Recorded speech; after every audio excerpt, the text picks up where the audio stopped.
ಕನ್ನಡ ಪಿಕ್ಚರ್ನ ಸಮಸ್ತ ಅಭಿಮಾನಿಗಳಿಗೆ ನಮಸ್ಕಾರ. ನಾನು ನಿಮ್ಮ ರವಿ ಸಾಸ್ನೂರ್. ಜನವರಿ 3ಕ್ಕೆ ರಾಜ್ಯಾದ್ಯಂತ guns and roses cinema release ಆಗ್ತಾಯಿದೆ. ಸಿನಿಮಾಗೆ ಕತೆ, ಚಿತ್ರಕಥೆ, ಸಂಭಾಷಣೆ ಬರೆದಂಥವರು, ಜೊತೆಗೆ ಸಿನಿಮಾದಲ್ಲಿ ಒಂದು ಪ್ರಮುಖ ಪಾತ್ರವನ್ನು ಮಾಡಿದಂತಹ ಇಬ್ಬರು ನಮ್ಮ ಜೊತೆ ಇದ್ದಾರೆ. ಒಂದು ಶರತ್, ಕಾರ್ಯಕ್ರಮಕ್ಕೆ ಸ್ವಾಗತ. ಜೀವನ್ ರಿಚಿ, ಕಾರ್ಯಕ್ರಮಕ್ಕೆ ಸ್ವಾಗತ. ಒಂದು ಸಿನಿಮಾ ಸುದ್ದಿ ಆಗೋದಕ್ಕೆ ಬಹಳಷ್ಟು ವಿಷಯಗಳು ಬೇಕಾಗ್ತಾವೆ. ಅದು ಕಥೆಯಿಂದ ಶುರು ಮಾಡ್ತೀನಿ ನಾನು. ಕಥೆಯಿಂದ ಶುರು ಆಗಿ ಚಿತ್ರಕಥೆ, ಸಂಭಾಷಣೆ, ಸಿನಿಮಾದ ಡೈರೆಕ್ಷನ್ನು, ಸಿನಿಮಾದ ತಾಂತ್ರಿಕ ವರ್ಗ, ಸಿನಿಮಾದ ಕಲಾವಿದರು. ಫಸ್ಟು ಟೈಮ್ ಈ ಥರದೊಂದು ಈ ಕತೆ ಮಾಡೋಕ್ಕೆ ಹೊರಟಾಗ ನಿಮಗೆ ಬಂದಂಥ ಚಾಲೆಂಜಸ್ಗಳೇನು? ಮೇಲಾಗಿ ಅಜಯ್ ಕುಮಾರ್ ಜೊತೆ ಕೆಲಸ ಮಾಡಿದಿರಿ, ಆ ಒಂದು ಒಡನಾಟ ಇತ್ತು. ಈ ಥರದ ಕತೆ ಪ್ರೆಸೆಂಟ್ ಮಾಡಬೇಕು ಅಂತಂದಾಗ ಫಸ್ಟ್ ಟೈಮು ನನ್ನ ಸೋದರ ಮಾವ ಗೋಪಾಲ್ ಕೃಷ್ಣ ಅಂತ, ಅವರು ಮೈಸೂರವರು. ಸೊ ಅವರು ಬಂದು ಸರ್ ಜೊತೆ ಅಕ್ಕ ಅಂತ ಒಂದು 98 ಫಿಲಮ್ ಬಂದಿತ್ತಲ್ಲ, ಅದರಲ್ಲಿ ಡೈರೆಕ್ಷನ್ ಡಿಪಾರ್ಟ್ಮೆಂಟಲ್ಲಿ ಇದ್ದರು. ಸೊ ನಾನು ಐ ಟಿ ಕಂಪ್ನಿಲಿ ವರ್ಕ್ ಮಾಡ್ತಿದ್ದೆ ಜೆ ಪಿ ನಗರಲ್ಲಿ. ಅದಾದಮೇಲೆ ವಿಜುವಲ್ ಎಫೆಕ್ಟ್ಸಲ್ಲಿ ಲೆಕ್ಚರರಾಗಿ ವರ್ಕ್ ಮಾಡಿ, ಸೊ ಅದೆಲ್ಲ ಕ್ವಿಟ್ ಮಾಡಿ, ಸೊ ನೆಕ್ಸ್ಟು ನಾನು ಐ ವಾಂಟ್ ಟು ಅಚೀವ್ ಮೈ ಗೋಲ್ ಅಂತ ಒಂದಿನ ಫಿಕ್ಸ್ ಆದೆ.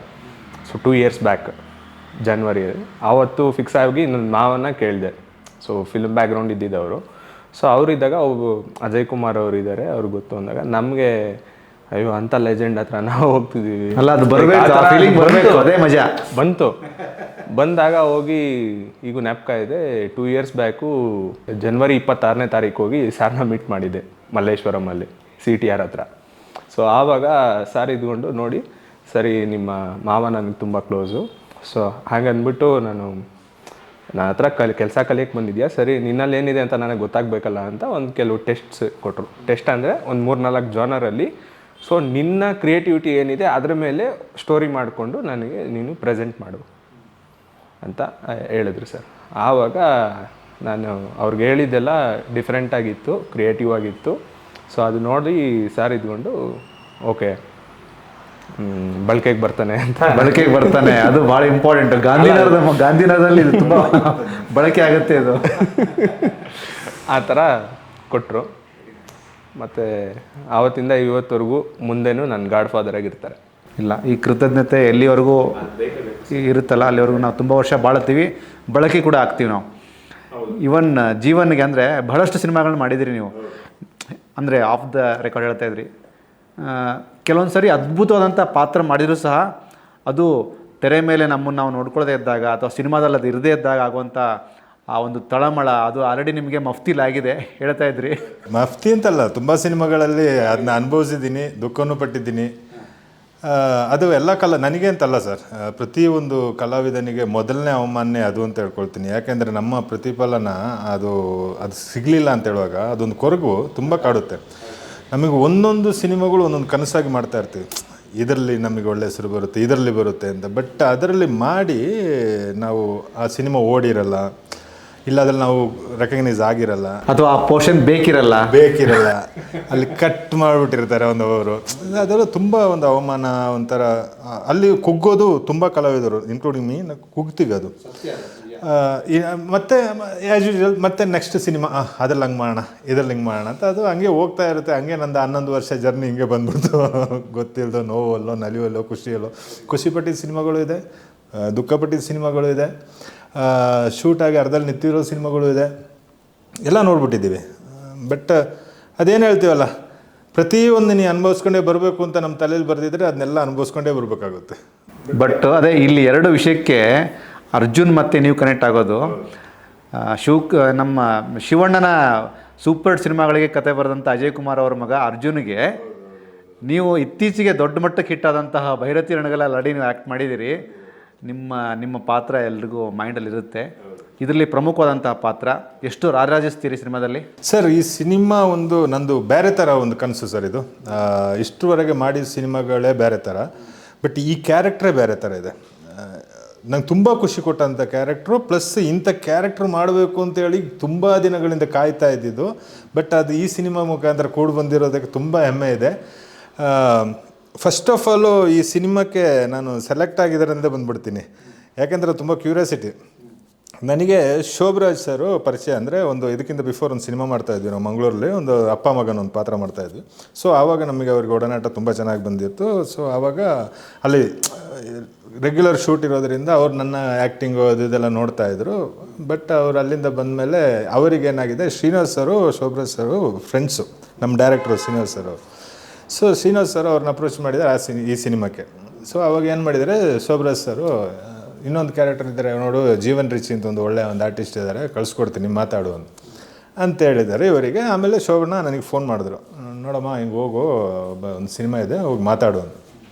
ಏನೋ ಇನ್ಸ್ಪೆಕ್ಟರ್ ಕ್ಯಾರೆಕ್ಟರ್ ಇದೆ ಅಂತಲೇ ಹೇಳಿದ್ದು. ಯಾಕೆಂದರೆ ಇದಕ್ಕಿಂತ ಹಿಂದೆ ಮಾಡಿ ಸಾಕಾಗ್ಬಿಟ್ಟಿತ್ತು ಸರ್ ನನಗೆ ಇನ್ಸ್ಪೆಕ್ಟರ್ ಕ್ಯಾರೆಕ್ಟ್ರು. ಫೆಡಪ್ ಎಲ್ಲಿ ಕರೆದ್ರೂ ಸಮೇತ ಜೀವನ್ ರಿಚಿ ಅಂದರೆ ಇನ್ಸ್ಪೆಕ್ಟ್ರು. ಅದು ಬರೋದೇನು ಲೀಡ್ ಕೊಡ್ತಾರಲ್ಲ, 2 ಸೀನು 3 ಸೀನು ಅಷ್ಟಕ್ಕೆ ಫಿದಾ, ಬಂದ್ಯಾ ಪುಟ್ಟ ಓದೇ ಪುಟ್ಟ ಅಂತ. ಸೊ ಇಲ್ಲಿ ಬಂದು ಇನ್ಸ್ಪೆಕ್ಟ್ರ್, ನಾನು ಅಣ್ಣನೇ ಕೇಳ್ದೆ, ಶೋಭಣ್ಣ ಇದು ಇನ್ಸ್ಪೆಕ್ಟ್ರ್ ಅಂತ, ಹೋಗಿ ಮಾತಾಡು ಫಸ್ಟ್, ನೀನು ಹೋಗು ಯಾವುದೊಂದು, ಆಮೇಲೆ ನೋಡೋಣ ಅಂದರು. ಸರಿ ಅಂತ ಅಷ್ಟೊತ್ತಿಗೆ ಶ್ರೀನಿವಾಸ್ ಸರ್ ಫೋನ್ ಮಾಡಿದ್ರು ನನಗೆ, ಜೀವನ್ ಅವರೇ ಎಲ್ಲಿದ್ದೀರಾ, ಬರ್ತೀರಾ ಆಫೀಸಿಗೆ ಅಂತ. ಸರ್ ಬರ್ತೀನಿ ಅಂತ ಹೇಳಿದ್ರೆ, ಹಿಂಗೆ ಬನ್ನಿ ಅಂದರು. ಬಂದೆ ಆಫೀಸಿಗೆ. ಬರ್ತಾ ನಮ್ಮ ಅಜಯ್ ರಾವ್ ಸರು ಮತ್ತು ಅಜಯ್ ಕುಮಾರ್ ಸರು ಮತ್ತು ಶ್ರೀನಿವಾಸ್ ಸರು ಆಫೀಸಲ್ಲಿದ್ದರು. ನಾನು ಹೇಳಿದೆ, ಶೋಭಣ್ಣ ಕೇಳಿದ್ರು, ನೀವಲ್ಲ ಕೂತ್ಕೊಳ್ಳಿ ಅಂತ ಹೇಳಿದ್ರು. ಕೂತ್ಕೊಳ್ಳಿ ಅಂತೇಳಿ ಕೂರಿಸ್ಬಿಟ್ರು. ಅಲ್ಲಿ ಕೂತ್ಕೊಂಡಿದ್ದೀನಿ. ಅಷ್ಟೊತ್ತಿಗೆ ನಮ್ಮ ಅಜಯ್ ಕುಮಾರ್ ಅವರು, ಸೀನಾ ಒಂದು ನಿಮಿಷ ಬಾಯಿಲಿ ಅಂತೇಳಿ ಡೈರೆಕ್ಟರ್ನ ಕರ್ಕೊಂಡು ಹೊಟ್ಟೋಗ್ಬಿಟ್ರು. ನಾನು ಕೂತ್ಕೊಂಡು ಅಲ್ಲೇ ಕೂತ್ಕೊಂಡೆ. ಇವರು ಹೋದವರು ಒಂದು 10-15 ನಿಮಿಷ ಬರಲೇ ಇಲ್ಲ ಸರ್. ನನಗೆ ಒಳಗಡೆ ಪುಕ್ಕ ಅಯ್ಯೋ ಇದು ಹೋಯ್ತು ಕಾಣುತ್ತೆ ಗುರು. ನೋಡಿದ ತಕ್ಷಣ ಇನ್ಸ್ಪೆಕ್ಟ್ರು ಇಲ್ಲ ಮೋಸ್ಟ್ಲಿ ನನಗೆ ಇಲ್ಲ ಗುರು, ನೋಡೋಣ ಹೇಳಿ ಕಳಿಸ್ತೀವಿ ಅಂತ ಕಳಿಸ್ಬಿಡ್ಬೋದು ಅಂತ ಕೂತೆ ಸರ್. ಕೂತೆ ಒಂದು 10-15 ನಿಮಿಷ ಆಯಿತು. ಕೂತೆ ತಿರ್ಗಾ ಇವ್ರು ಬಂದರು, ಶ್ರೀನಿವಾಸ್ ಸರ್ ಒಳಗಡೆ ಬಂದರು. ಇನ್ನೊಂದು 3 ದಿವಸದಲ್ಲಿ ಶೂಟ್ ಸ್ಟಾರ್ಟ್ ಆಗ್ತಾಯಿದೆ, ಮುಹೂರ್ತ. ಇವರು ಸ್ಕ್ರಿಪ್ಟು ಅದು ಇದು ನೋಡ್ಕೊಂಡು ಶೂಟದ್ದೇ ಬ್ಯುಸಿ ಆಗ್ತಾಯಿದ್ದಾರೆ. ನಾನು ಮಾತಾಡಿಸ್ತಾನೆ ಇಲ್ಲ. ನಾನು ಕೂತೆ ನೋಡಿದೆ. ನಾನು ಸರ್ ಇಲ್ಲ 1 ನಿಮಿಷ ರೀ ಆಯಿತಾ ಅಂದರು. ತುಂಬ ಕೂತೆ. ಸರ್ ಒಂದು ಟೀ ಕುಡ್ಕೊಂಬನ್ನಿ ಅಂದರು. ಇದು ಗೋವಿಂದ ಗುರು ಅಂದ್ಕೊಂಡು ಹೋದೆ. ಬೇಜಾರಲ್ಲಿ ಹೋಗಿ ಟೀ ಎಲ್ಲ ಕುಡ್ಕೊಂಡ್ಬಂದೆ. ಬಂದರೂ ಸಮೇತ ಕೂರಿಸ್ಬಿಟ್ಟಿದ್ದಾರೆ ಸರ್. ನೋಡ್ತೀನಿ ಅಜಯ್ ಕುಮಾರ್ ಸರ್ ಅಲ್ಲಿ ಬ್ಯುಸಿ ಆಗ್ಬಿಟ್ಟವ್ರೆ, ಇವರು ಇಲ್ಲಿ ಬ್ಯುಸಿ ಆಗ್ಬಿಟ್ಟವ್ರೆ. 1 ಅವರ್ ಮೇಲೆ ಕೂತಿದ್ದೀನಿ ಬೇಜಾರಾಗಿ. ಆಮೇಲೆ ಸರ್ ನಾವು ಹೊರಡ್ಲ ಸರ್ ಅಂದೆ. ಇನ್ನು ಕೂತು ಪ್ರಯೋಜನ ಇಲ್ಲ, ಹೊರಡ್ಲ ಸರ್ ಅಂದೆ. ಅಷ್ಟೊತ್ತಿಗೆ ಇರ್ರಿ ಸ್ವಲ್ಪ ಕತೆ ಹೇಳ್ತೀನಿ, ನಾನು ಸ್ವಲ್ಪ ಕೆಲಸ ಮುಗಿಸ್ಕೊಳ್ತೀನಿ. ಕತೆ ಹೇಳ್ತಾರೆ ಅನ್ನೋವಾಗ ಸ್ವಲ್ಪ ಧೈರ್ಯ ಬಂತು.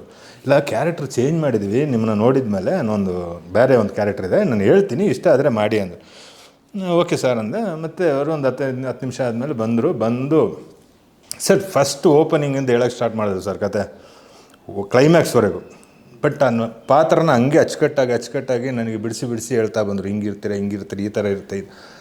ಒಂಥರ ಒಳಗಡೆ ತುಂಬ ಖುಷಿ ಅನಿಸ್ಬಿಡುತ್ತೆ ಸರ್. ಒಂದು ಕಲಾವಿದನಿಗೆ ಅವ್ನ ಕ್ಯಾರೆಕ್ಟ್ರನ್ನ ರಿವ್ಯೂ ಮಾಡ್ಕೊಂಬರ್ತಾರಲ್ಲ ಡೈರೆಕ್ಟ್ರು, ಅದು ಆ ಕಲಾವಿದನಿಗೆ ಮಾತ್ರ ಗೊತ್ತದು ಒಳಗಡೆ ಏನು ಖುಷಿ ಅನಿಸ್ತದೆ. ಯಾಕೆಂದರೆ ಅವ್ರು ಅದು ಕಾಯ್ತಾ ಇರ್ತಾರೆ, ಈ ಥರ ಒಂದು ಪಾತ್ರ ಮಾಡಬೇಕು ಅಂತ. ಅವತ್ತು ತುಂಬ ಒಳಗೆ ಖುಷಿ ಅನಿಸ್ತು.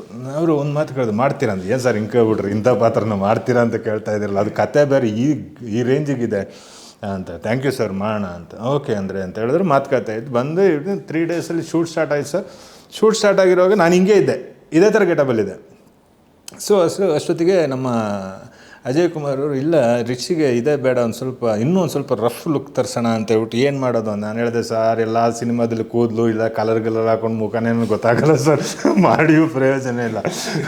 ಎಲ್ಲ ಸಿನಿಮಾದಲ್ಲೂ ಹಂಗೆ ಕೆಂಪು ಎಲ್ಲ ಅಜ್ಜನ ಪಾತ್ರ ಥರ ಮಾಡ್ತಾ ಇದ್ದಾರೆ. ಏನು ಇಲ್ಲ, ತುಂಬ ಸಾಫ್ಟ್ ಆಗಿದೆ, ಸ್ವಲ್ಪ ಆ ಕಡೆ ಚೇಂಜ್ ಮಾಡೋಣ ಅಂತ. ಏನು ಚೇಂಜ್ ಮಾಡೋದು, ಅಲ್ಲಿ ನೋಡಿದ್ರೆ ಸಲೂನಿಗೆ ಕರ್ಕೊಂಡೋಗಿ ಇಲ್ಲೊಂಚೂರು ಒಂದು ಸ್ವಲ್ಪ ರೆಡ್ ಗಿಡ್ಡೆಲ್ಲ ಹಾಕಿ ಒಂದು ಸ್ವಲ್ಪ ಕ್ಯಾರೆಟ್ ಸ್ವಲ್ಪ ಲುಕ್ ಬರಲಿ ಎಂದು ಮಾಡಿದ್ರು. ನೋಡೋರು ಲುಕ್ ಪರ್ಫೆಕ್ಟಾಗಿತ್ತು. ಆ ಪೋಸ್ಟಲ್ಲಿ ನೋಡಿದ್ರೆ ಗೊತ್ತಾಗುತ್ತೆ ಆ ಲುಕ್, ಯಾವ ಲುಕ್ಕಿಗೂ ನನ್ನ ಲುಕ್ಕಿಗೆ ಹೆಂಗಿದೆ. ಸರಿ ಸಿನಿಮಾ ಸ್ಟಾರ್ಟ್ ಆಯ್ತು ಸರ್. ಅದು ಹೆಂಗೆ ಅಂದರೆ ಒಳ್ಳೆ ದೋಸೆ ಹಾಕಿದಂಗೆ ಟಕ ಅಂತ ಹೋಗ್ತಾಯಿತ್ತು ಶೂಟು. ಎವ್ರಿ ಡೇ ಅದು ಶೂಟ್ ಅಂತಲೇ ಗೊತ್ತಾಗ್ತಾ ಇರಲಿಲ್ಲ ಸರ್, ಅಷ್ಟೊಂದು ಫ್ರೆಂಡ್ಲಿ. ಇನ್ನೊಂದು ಡೈರೆಕ್ಟ್ರು ಸಪೋರ್ಟು, ನಮ್ಮ ಪ್ರೊಡ್ಯೂಸರ್ ಅಂತೂ ಹೇಳೋದೇ ಬೇಡ ಸರ್, ದೇವರು. ಒಂದು ಲೆಕ್ಕದಲ್ಲಿ ನಾನು ತುಂಬ ಒಂದು 40-45 ಸಿನಿಮಾ ಮಾಡಿದ್ದೀನಿ ಸರ್, ಎಲ್ಲ ಪ್ರೊಡ್ಯೂಸರ್ಗಳನ್ನ ನೋಡಿದ್ದಾನೆ. ಬಟ್ ಈ ನಟರಾಜ್ ಸರ್ ಅವರು ಇದ್ದಾರಲ್ಲ, ಒಂದು ಕಲಾವಿದನಿಗಿರ್ಬೋದು ಇಲ್ಲ ಸಿನಿಮಾಕ್ಕಿರಬೇಕು, ಏನು ನೀಡು, ಅವ್ರನ್ನ ಹೆಂಗೆ ಕೇರ್ ಮಾಡಬೇಕು, ಅವ್ರನ್ನ ಹೆಂಗೆ ಟ್ರೀಟ್ ಮಾಡಬೇಕು ಅಂತ ತುಂಬ ಅದ್ಭುತವಾಗಿ ಅಷ್ಟೇ ಗೌರವ ಕೊಟ್ಟು ಸೆಟ್ಟಲ್ಲಿ ನೋಡ್ಕೊಂಡಿರೋದು. ಇಂಥ ಪ್ರೊಡ್ಯೂಸರ್ನ ದೇವರನ್ನೇ ಉಳಿಸ್ಕೋಬೇಕು. ಮನಸ್ಫೂರ್ತಿಯಾಗಿ ಹೇಳ್ತಾ ಇದ್ದೀನಿ. ಇಂಥವ್ರು ಬಂದ್ರೇ ಇನ್ನೊಂದು ನಿರ್ದೇಶಕ ಬರೋಕ್ಕಾಗೋದು, ಒಳ್ಳೊಳ್ಳೆ ಸಿನಿಮಾ ಬರೋಕ್ಕಾಗೋದು, ನಮ್ಮಂಥ ಕಲಾವಿದರು ಇನ್ನೂ ಒಳ್ಳೆ ಸಿನಿಮಾ ಮಾಡೋಕ್ಕಾಗೋದು. ಹಾಗೆ ಅವರಿಗೆ ಫಸ್ಟ್ ಆಫ್ ಆಲ್ ಫಸ್ಟ್ ಹೇಳ್ಬಿಡ್ತೀನಿ, ನಿರ್ಮಾಪರಿಗೆ ಥ್ಯಾಂಕ್ಸು. ಆಮೇಲೆ ನಮ್ಮ ಡೈರೆಕ್ಟರ್ ಸರ್ ಪ್ರತಿ ಫ್ರೇಮಲ್ಲಿ ಹೋಗಿ ಕೇಳ್ತದೆ, ಹೆಂಗೆ ಬಿಡಿ ಸರ್ ಇಷ್ಟಿದ್ರೆ ಸಾಕು ನಮಗೆ, ಬಿಡಿ ಸರ್ ನಮಗೆ ಇಷ್ಟಿದ್ರೆ ಸಾಕು. ಹಂಗೆ ಹೋಗಿ ಮತ್ತೆ ನಾವು ಅಜಯ್ ಸರ್ ಕೇಳ್ತಾಯಿದ್ದೆ, ಸರ್ ಓಕೆ ಸೂಪರ್ ರಿಚಿ ಸಾಕು, ಆ ಫ್ರೇಮ್ ಹಂಗೆ ಸಿಕ್ಕಿದೆ. ಬಟ್ ಹಂಗೆ ಹೋಯ್ತು, ಸಿನಿಮಾ ಕಂಪ್ಲೀಟ್ ಆಯಿತು. ಬಟ್ ಒಳ್ಳೆ ಒಂದು ಪ್ರಾಡಕ್ಟ್ ಬಂದಿದೆ ಸರ್. ತುಂಬ ಅದ್ಭುತವಾದಂಥ ಒಂದು ಪ್ರಾಡಕ್ಟ್ ಎಲ್ಲ ಒಂದು ಟೀಮ್ ಸೇರ್ಕೊಂಡು ಮಾಡಿದೆ ಅಂತ ಹೇಳುವಂಥ ಒಂದು ದೊಡ್ಡ ಒಂದು ಹೆಮ್ಮೆ ಇದೆ. ಅದು ಅಲ್ಲದೆ 5 ಲ್ಯಾಂಗ್ವೇಜ್, ಒಂದು ಹೊಸ ಹೀರೋ ಪ್ಯಾನ್ ಇಂಡಿಯಾ ಸಿನಿಮಾ ಮಾಡ್ತಾ ಇದ್ದಾರೆ.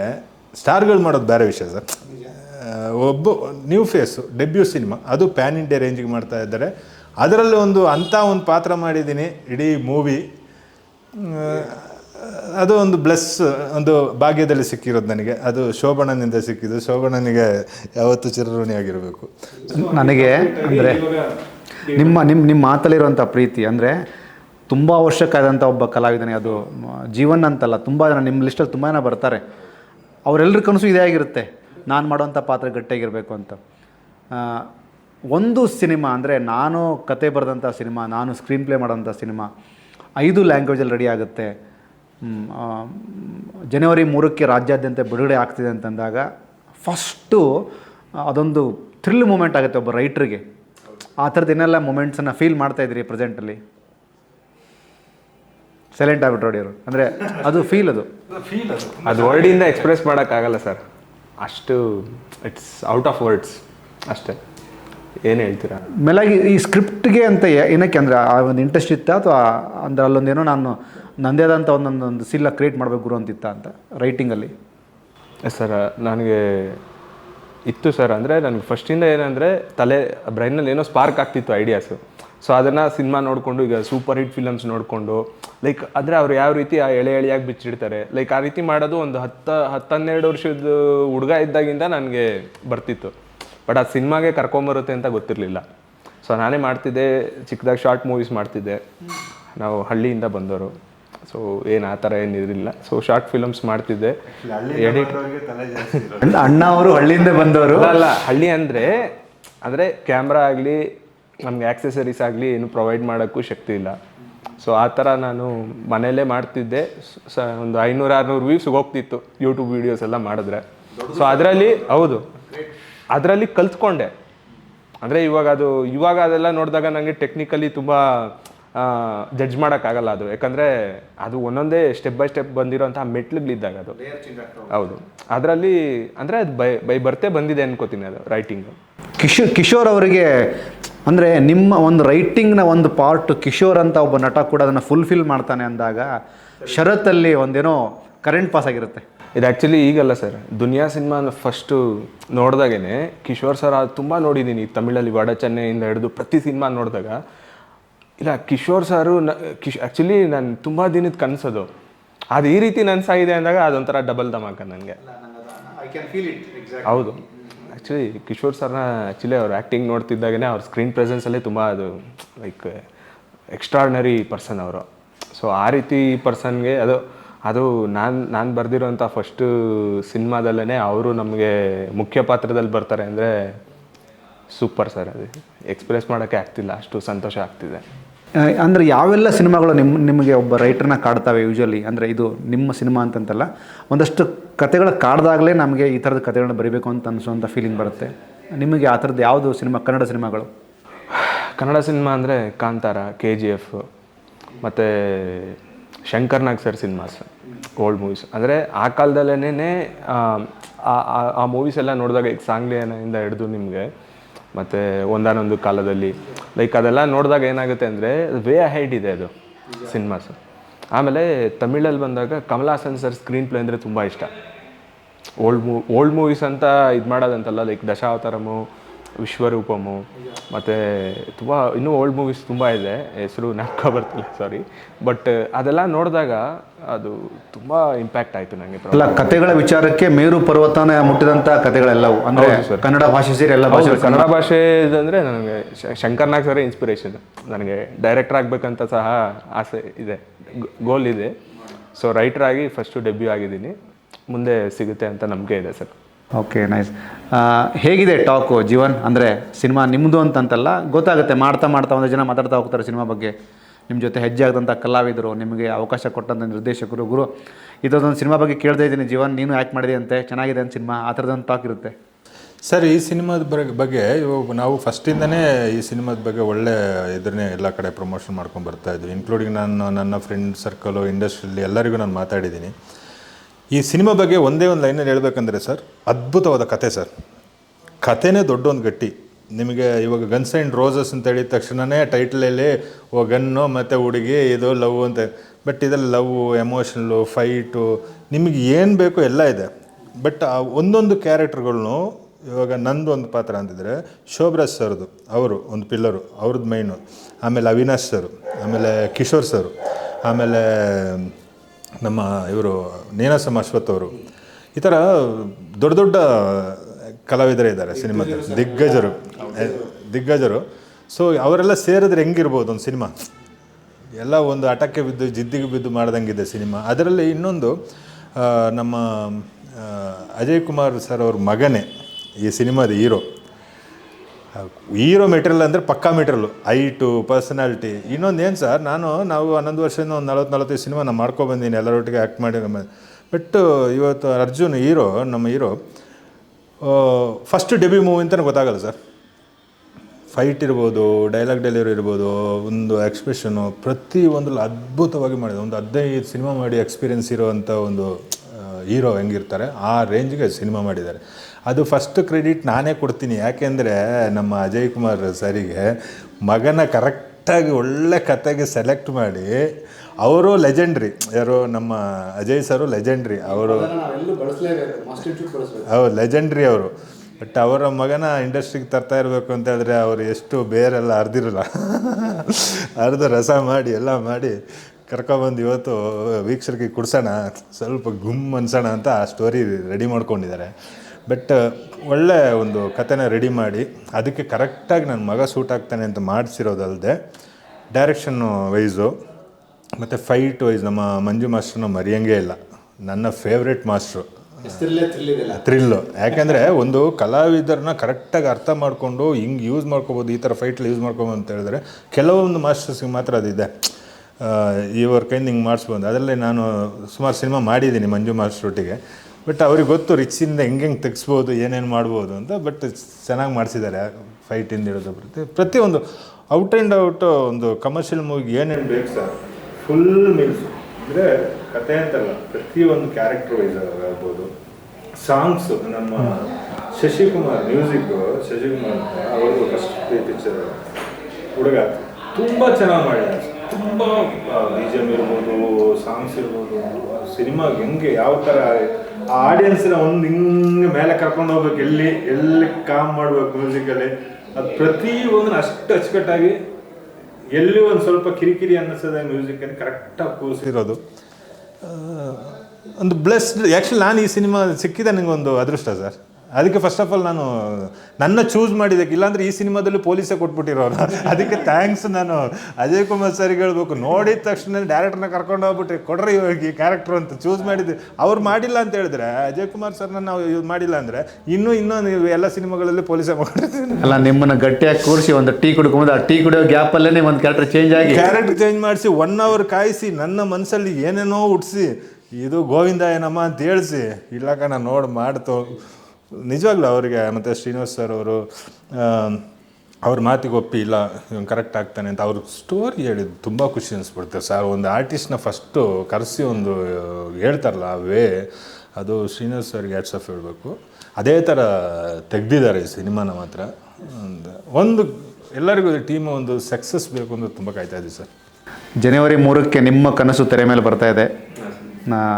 ಏನು ಹೇಳ್ತೀರಾ ಆಡಿಯನ್ಸಿಗೆ?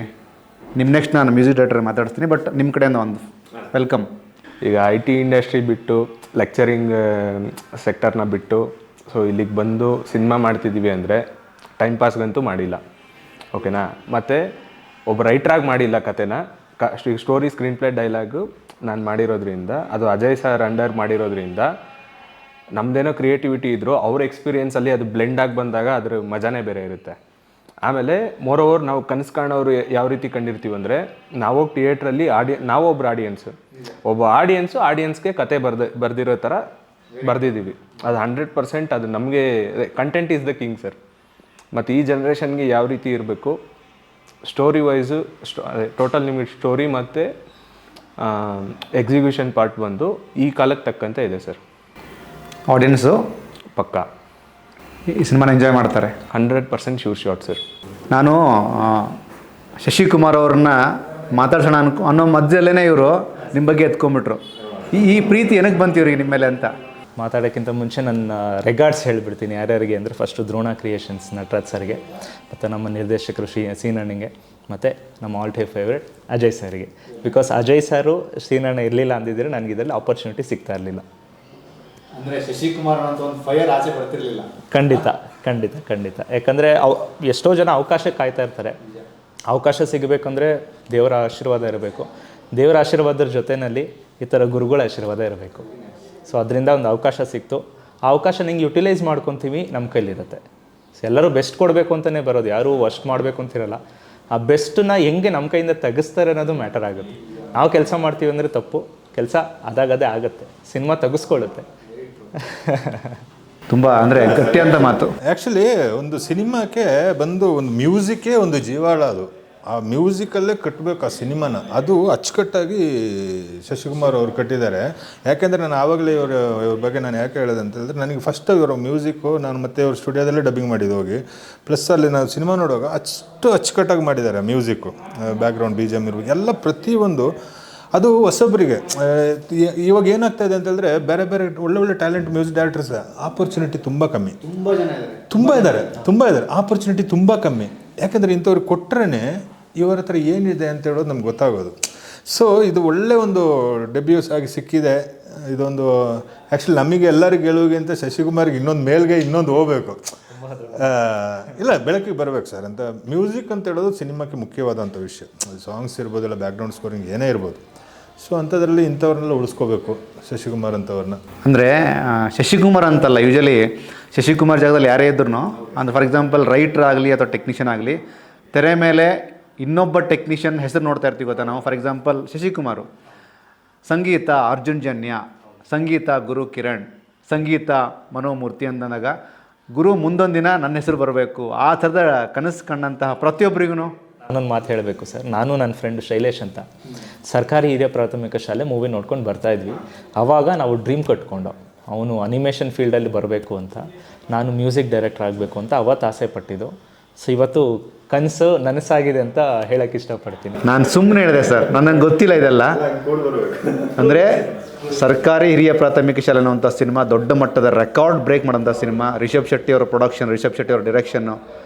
ಇವತ್ತಿಗೂ ತುಂಬ ಜನ ಆ ಒಂದು ಹ್ಯಾಂಗ್ ಓವರಲ್ಲಿ ಅವಕಾಶಗಳನ್ನು ಗಿಟ್ಟಿಸ್ಕೊಳ್ತಾನೆ ಇದ್ದಾರೆ. ಅವತ್ತು ಕಂಡಂಥ ಕನಸು. ಅಂದರೆ ಏನೆಲ್ಲ ಮ್ಯಾಜಿಕ್ ಮಾಡ್ತೀರಾ ಶಶಿಕುಮಾರ್ ಇದರಲ್ಲಿ ನೀವು? ಮ್ಯಾಜಿಕ್ ಹೇಳಬೇಕು ಅಂದರೆ ಸರ್, ನಮ್ಮ ಯಂಗ್ಸ್ಟರ್ಸಿಗೆ ಮಾಡಬೇಕು ಅಂದರೆ ರ್ಯಾಪ್ ಮಾಡಿದ್ದೀವಿ. ರ್ಯಾಪ್ ಒಂದು ಎಕ್ಸ್ಪೀರಿಯನ್ಸ್ ನೀವು ಮಾಡ್ಬೋದು. ಲೈಕ್ ತುಂಬ ಡಿಫ್ರೆಂಟಾಗಿ ಮಾಡಿದ್ವಿ. ಸಿನಿಮ್ಯಾಟಿಕ್ ಸ್ಟೈಲಲ್ಲಿ ರ್ಯಾಪ್ ಮಾಡಿದ್ದೀವಿ. ಯೂಶ್ವಲಿ ರ್ಯಾಪ್ ಎಲ್ಲ ಹಿಪಾಪಲ್ಲಿ ಮಾಡ್ತಾರೆ. ನಾನು ಕಾಂಬಿನೇಷನ್ ಹಿಪಾಪ್ ಮತ್ತು ಟ್ರಾನ್ಸ್ ಮಿಕ್ಸ್ ಮಾಡಿ ನಿಮಗೆ ರ್ಯಾಪ್ ಮಾಡಿದ್ದೀನಿ. ನಮ್ಮ ರ್ಯಾಪ್ ಲಿರಿಸಿಸ್ಟ್ ಅಂತೂ ಸಕ್ಕತ್ತಾಗಿ ಬರೆದಿದ್ದಾರೆ, ಸಂಜಯ್ ಅಂತ. ನೀವು ಆ ರ್ಯಾಪ್ ಕೇಳ್ತಿದ್ರೇ ನಿಮಗೊಂದು ಝೋನಿಗೆ ಕರ್ಕೊಂಡು ಹೋಗುತ್ತೆ. ಸೊ ಅಲ್ಲಿಂದ ನಮ್ಮ ಹೀರೋ ಇಂಟ್ರೊಡ್ಯೂಸ್ ಆಗ್ತಾರೆ. ಸೊ ಆಮೇಲೆ ನೆಕ್ಸ್ಟು ಲವ್ ಆಗುತ್ತೆ ಅವ್ರ ಮೇಲೆ. ಆ ಲವ್ಗೊಂದು ಡ್ಯುಯೆಟ್ ಮಾಡಿದ್ದೀವಿ. ನಮ್ಮ ಟೋಟಲ್ ಎಷ್ಟು ಸಾಂಗ್ಸ್ ಇದೆ? 4 ಸಾಂಗ್ ಇದೆ ಟೋಟಲು. ಒಂದು ರ್ಯಾಪ್ ಇದೆ, ಒಂದು ಲವ್ ಸಾಂಗ್ ಇದೆ, ಡ್ಯುಯೆಟ್ ಇದೆ. ಆ ಡ್ಯುಯೆಟ್ನ ನಮ್ಮ ಪ್ರಮೋದ್ ಮರ್ವಂತಿ ಅವ್ರು ಬರೆದಿದ್ದಾರೆ. ಆಮೇಲೆ ನಮ್ದು ಇನ್ನೊಂದು ಮಾಸ್ ಸಾಂಗ್ ಇದೆ. ಮಾಸ್ ಸಾಂಗ್ನ ನಾಗಾರ್ಜುನ ಶರ್ಮಾ ಅವರು ಬರೆದಿದ್ದಾರೆ. ಆಮೇಲೆ ವಿಜಯ್ ಪ್ರಕಾಶ್ ಅವರು ಮತ್ತೆ ತುಂಬ ದಿನಗಳ ನಂತರ ಎಣ್ಣೆ ಸಾಂಗ್ ಆಡಿದ್ದಾರೆ ನಮ್ಮ ಕನ್ನಡ ಜನತೆಗೋಸ್ಕರ. ಹಬ್ಬ ನಿಮಗೆ ಸಾಂಗ್ಸ್ಗಳೆಲ್ಲ ಹಬ್ಬ ನಾವು ಕೊಡ್ತಾ ಇದ್ದೀವಿ ಸರ್. ಅಂದ್ರೆ ಒಂದು ಪ್ರಯತ್ನ ಮಾಡಿದ್ದೀವಿ, ಜನತೆ ಹೆಂಗೆ ಸ್ವೀಕರಿಸ್ತಾರೆ ಅನ್ನೋದು. ಅಲ್ಲಿ ಇರೋರೆಲ್ಲ ದಿಗ್ಗಜರೇ. ಫಸ್ಟ್ ದಿಗ್ಗಜರು ಬರೋದು ಅಜಯ್ ಸರು. ಅಂದರೆ ಅವರ ಸರ್ವಿಸಿಗೆ ಪಾಯಿಂಟ್ ಆಫ್ ಹೇಳ್ತೀನಿ, ಜೊತೆಗೆ ಕಲಾವಿದರ ಪಾಯಿಂಟ್ ಆಫ್ ವ್ಯೂ, ಆಮೇಲೆ ಸಿನಿಮಾನ ತುಂಬ ನೀಟಾಗಿ ಶ್ರದ್ಧೆಯಿಂದ ಜೆನ್ಯೂನ್ ಆಗಿ ಮಾಡೋವಂಥ ನಿರ್ಮಾಪಕರು, ಜೊತೆಗೆ ವಿಜಯ್ ಪ್ರಕಾಶ್ ಅವರು. ಅಂದರೆ ಒಂದು ಸಿನಿಮಾ ಗಟ್ಟಿಯಾಗಿ ನಿಲ್ಲಬೇಕು ಅಂತಂದಾಗ ಸಿಗುವಂಥ ಎಲ್ಲ ಎಲಿಮೆಂಟ್ಸ್ಗಳು ಇಲ್ಲಿ ವ್ಯಕ್ತಿಗಳ ರೂಪದಲ್ಲಿ ಸಿಕ್ಕಿದ್ದಾರೆ ನಿಮಗೆ. ಜನವರಿ 3ಕ್ಕೆ ರಾಜ್ಯಾದ್ಯಂತ ನಿಮ್ಮ ಶ್ರಮ ಕಾಣ್ತಾ ಇದೆ. ಹೊಸ ವರ್ಷಕ್ಕೆ ಹೊಸ ಗಳಿಗೆಯಲ್ಲಿ ಫಸ್ಟ್ ಸಿನಿಮಾ 3ನೇ ತಾರೀಕು, ಅದು ಜನವರಿ 3ಕ್ಕೆ ಫಸ್ಟಿಂದೇ ಬರ್ತಾ ಇದೆ. ಸೊ ಎಲ್ಲರಿಗೊಂದು ಹೋಪ್ ಇದೆ, ಗೆದ್ದೇ ಗೆಲ್ತೀವಿ. ಅದು ಬೇರೆ ಪ್ಯಾನ್ ಇಂಡಿಯಾ 5 ಲ್ಯಾಂಗ್ವೇಜಲ್ಲಿ ಬರ್ತಾ ಇರೋದ್ರಿಂದ ಸೊ ಒಂದು ಖುಷಿ ಇದೆ. ಗೆಲುವಂತೂ ಸಿಗುತ್ತೆ ಅಂತ ಒಂದು ಭರವಸೆ ಇದೆ ಸರ್. ಆಮೇಲೆ ಈ ಮೂಲಕ ಅಂದರೆ ನನಗೆ ಅದು ಎಮೋಷ್ನಲಿ ಕನೆಕ್ಟ್ ಆಯಿತು ನನಗೆ. ರಿಷಬ್ ಶೆಟ್ಟಿ ಅವರು ಅಂದರೆ ಒಂದು ಸಿನಿಮಾ ಕಾರಣ ಆಗುತ್ತೆ ನಾನೊಬ್ಬ ಟೆಕ್ನಿಷಿಯನ್ ಆಗಬೇಕು ಗುರು ಅನ್ನುವಂಥದ್ದಕ್ಕೆ. ಈ ಥರ ತುಂಬ ಎಕ್ಸಾಂಪಲ್ಸ್ ಆಗಿರ್ತವೆ. ಈ ಥರ ಕನಸು ಕಾಣೋರಿಗೆ ಏನು ಹೇಳಕ್ಕೆ ಇಷ್ಟಪಡ್ತೀರಿ? ನಿಮ್ಮ ಕನಸಿನಿಂದೆ ವರ್ಕ್ ಮಾಡಿ, ಪ್ರಯತ್ನಕ್ಕೆ ಯಾವತ್ತಿದ್ರೂ ಪ್ರತಿಫಲ ಸಿಕ್ಕೇ ಸಿಗುತ್ತೆ. ಬಟ್ ನಾವು ಎಷ್ಟು ಪೇಷನ್ಸಲ್ಲಿ ಕಾಯ್ತೀವಿ ಅದು ನಮಗೊಂದೆಲ್ಲ ಒಂದಿನ ರಿಸಲ್ಟ್ ಕೊಡುತ್ತೆ. ಇದು ಇವರಿಗೂ ಕರೆಕ್ಟ್ ಆಯ್ತು ಈಗ. ಹೌದು ಕರೆಕ್ಟ್ ಸರ್? ಹೌದು, ನಂದು ಅದೇ ಅಲ್ವಾ ಸರ್ ಸ್ಟ್ರಗಲ್ 11 ವರ್ಷದಿಂದ. ಇವತ್ತಲ್ಲ ನಾಳೆ ಈ ಸಿನಿಮಾಲಿ ಇನ್ನೊಂದು ಸಿನಿಮಾನು ಅದು ಮಾಡಿದ್ರೇ ನೀವು ಎಷ್ಟು ಕಷ್ಟಪಟ್ಟು ಇದು ಮಾಡ್ಕೊಂಡು ಬರ್ತೀರೋ, ಬಟ್ ನಿಮಗೆ ಅದೊಂದು ಗೆಲುವು ಸಿಗುತ್ತೆ. ಅದು ಹೇಳ್ತಾರಲ್ಲ, ನಿಮ್ಮ ಪ್ರತಿಫಲಕ್ಕೆ ಅಲ್ಲಿ ಪ್ರಯತ್ನಕ್ಕೆ ಪ್ರತಿಫಲ ಒಂದಲ್ಲ ಒಂದು ದಿವಸ ಸಿಗುತ್ತೆ. ಬಟ್ ಸ್ವಲ್ಪ ಅಲ್ಲ, ಮೇರಾ ನಂಬರ್ भी आएगा लेकिन जरूर आएगा. ದಿನ ಜರೂರ್ ಆಯೇಗಾ, Very nice. ಅದು ಬಂದೇ ಬರುತ್ತೆ. ಇನ್ನೊಂದು ಇನ್ಸಿಡೆಂಟ್ ಹೇಳಬೇಕು ಅಂದರೆ, ನಾನು MBA ಫಿನಾನ್ಸ್ ಮಾಡಿದ್ದೀನಿ ಸರ್. ನಾನು ಒಂದು ಕಾರ್ಪೊರೇಟ್ ಕಂಪ್ನಿನಲ್ಲಿ ವರ್ಕ್ ಮಾಡ್ತಿದ್ದೆ. ಅದೆಲ್ಲ ಬಿಟ್ಟು ಮ್ಯೂಸಿಕ್ ಫಾಲೋ ಮಾಡ್ತಾಯಿದ್ದೀನಿ, ಪ್ಯಾಷನ್ ಆಗಿ ಮಾಡ್ತಾಯಿದ್ದೀನಿ ಅಂತ ಬಂದಾಗ ನಾವು 100% ಕೊಟ್ರೇ ನಮಗೆಲ್ಲ ಒಂದು ಕಡೆಯಿಂದ ಬ್ಲೆಸ್ಸಿಂಗ್ ಸಿಗೋದು. ಸೊ ಅದಕ್ಕೊಂದು ಅವಕಾಶ ಹೇಳಬೇಕು ಅಂದರೆ, ನನಗೆ ನಾಗಮಣಿ ಅಮ್ಮ ಅಂತ ನಮ್ಮ ಮ್ಯೂಸಿಕ್ ಕ್ಲಾಸಲ್ಲಿ ಪರಿಚಯ ಆದರು. ಅವರು ನನ್ನ ಬೇಸಿಕಲಿ ಮ್ಯೂಸಿಕ್ಕಿಗೆ ಪುಷ್ ಮಾಡಿದ್ರು. ಮ್ಯೂಸಿಕಲ್ಲಿ ಸಮಥಿಂಗ್ ಏನೋ ಇದೆ, ಸುಮ್ಮನೆ ಅಲ್ಲೆಲ್ಲೋ ಒಂದು ಕಡೆ ಕುತ್ಕೊಂಡು ಸಿಸ್ಟಮ್ ಮುಂದೆ ವರ್ಕ್ ಮಾಡಿಬಿಟ್ಟು ಸಂಬಳ ತೊಗೊಳ್ಳೋದ್ರಿಂದ ನಿನ್ನ ಜೀವನ ಮುಗಿಯಲ್ಲ, ಮ್ಯೂಸಿಕಲ್ಲಿ ಏನೋ ಇದೆ ನಿನ್ನ ಹತ್ರ ಅಂತ ಫೈಂಡ್ ಔಟ್ ಮಾಡಿದ್ರು. ಎಲ್ಲೋ ಒಂದು ಕಡೆ ಉಪ್ಪಿ ಸರ್ ಹೇಳ್ತಾರೆ, ಟ್ಯಾಲೆಂಟ್ ನೋಡ್ಕೋ, ಟ್ಯಾಲೆಂಟು ತುಂಬ ದೊಡ್ಡ ಟ್ಯಾಲೆಂಟ್ ಅಂತ. ಸೊ ನಾನಿವತ್ತು ಮ್ಯೂಸಿಕಲ್ಲಿ ಇದ್ದೀನಿ ಅಂದರೆ ಬಿಕಾಸ್ ನಾಗಮಣಿ ಅಮ್ಮ ಕಾರಣ. ಅವರು ರೀಸೆಂಟಾಗಿ ಜಿ ಸರಿಗಮಪದಲ್ಲಿ ಕಂಟೆಸ್ಟೆಂಟಾಗಿ ಸೆಲೆಕ್ಟ್ ಕೂಡ ಆಗಿದ್ದಾರೆ. ಎಷ್ಟು ವಿಷಯಗಳು. ನಾಗಮಣಿ ಅಮ್ಮ ಅವರಿಗೆ ಕನ್ನಡ ಪಿಕ್ಚರ್ ಕಡೆಯಿಂದ ಆಲ್ ದ ವೆರಿ ಬೆಸ್ಟ್. ತುಂಬ ಒಳ್ಳೆಯದಾಗಬೇಕು. ಮೇಲಾಗಿ ಜನವರಿ 3ಕ್ಕೆ ರಾಜ್ಯಾದ್ಯಂತ ಬಿಡುಗಡೆ ಆಗ್ತಿರುವಂತಹ ಗನ್ಸ್ ಆ್ಯಂಡ್ ರೋಸಸ್ ಚಿತ್ರಕ್ಕೆ ಕನ್ನಡ ಪಿಕ್ಚರ್ ಒಳ್ಳೆ ಮನಸ್ಸಲ್ಲಿ ಶುಭ ಹಾರೈಕೆ ಕೊಡುತ್ತೆ. ಜೀವನ್ ರಿಚಿ ಈ ಸಿನಿಮಾ ಮೂಲಕ ರಾಕ್ ಆನ್, ದೊಡ್ಡ ಮಟ್ಟಕ್ಕೆ ನೀವು ರೀಚ್ ಆಗಿರಿ. ನಿಮ್ಮ ಕೆರಿಯರ್ಗೆ ಅದ್ಭುತವಾದಂಥ ಅವಕಾಶಗಳು ಸಿಗಲಿ. ಶಶಿಕುಮಾರ್, ನಿಮ್ಮ ಜರ್ನಿ ಕೂಡ ತುಂಬ ಅದ್ಭುತವಾಗಿರಲಿ ಅಂತ ಈ ಮೂಲಕ ಕೇಳ್ಕೊತೀವಿ. ಹಾಗೆ ಜನವರಿ 3ನೇ ತಾರೀಕು ಹೊಸ ವರ್ಷದಲ್ಲಿ ನಮ್ಮದು ಗನ್ಸ್ ಆ್ಯಂಡ್ ರೋಸಸ್ ಸಿನಿಮಾ ಕರ್ನಾಟಕದಾದ್ಯಂತಲ್ಲ, ನಮ್ಮ ದೇಶದಾದ್ಯಂತ ಬರ್ತಾ ಇದೆ. 5 ಲ್ಯಾಂಗ್ವೇಜಲ್ಲಿ ರಿಲೀಸ್ ಮಾಡ್ತಾ ಇದ್ವಿ, ಪ್ಯಾನ್ ಇಂಡಿಯಾ ಸಿನಿಮಾ ಅಂತ. ದಯವಿಟ್ಟು ಎಲ್ಲರೂ ಬಂದು ಸಿನಿಮಾ ನೋಡಿ ಸಪೋರ್ಟ್ ಮಾಡಿ. ಇನ್ನು ಮುಂದೆ ಒಳ್ಳೆ ಸಿನಿಮಾ ಮಾಡೋಕ್ಕೆ ನೀವು ಸಿನಿಮಾ ನೋಡಿದ್ರೆ ನಾವು ಮಾಡೋಕ್ಕಾಗೋದು. ದಯವಿಟ್ಟು ಸಿನಿಮಾ ನೋಡಿ ಅಂತ ಕೇಳ್ಕೊಳ್ತಾ ಇದ್ದೀನಿ. Thank you so much Shashikumar. Thank you so much Jeevan Richie. ನಿಮ್ಮ ಕಣ್ಣು ತುಂಬ ಚೆನ್ನಾಗಿದೆ. ನಿಮ್ಮ ಈ ಕಣ್ಣುಗಳಿಂದಲೇ ನಿಮಗೆ ತುಂಬ ಅವಕಾಶ ಸಿಗ್ತವೆ. Thank you so much. ಇದಿಷ್ಟು ಗನ್ಸ್ ಆ್ಯಂಡ್ ರೋಸಸ್ ಚಿತ್ರದ ಸಂಗೀತ ನಿರ್ದೇಶಕ ಶಶಿಕುಮಾರ್ ಮತ್ತು ನಟ ಜೀವನ್ ರಿಚಿ ಅವ್ರ ಮಾತು. ಸಿನಿಮಾ ಜನವರಿ 3ಕ್ಕೆ ರಾಜ್ಯಾದ್ಯಂತ ಬಿಡುಗಡೆ ಆಗ್ತಿದೆ. ಎಲ್ಲರೂ ಸಿನಿಮಾವನ್ನು ತಪ್ಪದೆ ಚಿತ್ರಮಂದಿರ ನೋಡಿ. ಯಾವುದೇ ಕಾರಣಕ್ಕೂ ಪೈರಸಿ ಕಾಪಿ ಬೇಡ. Thank you so much.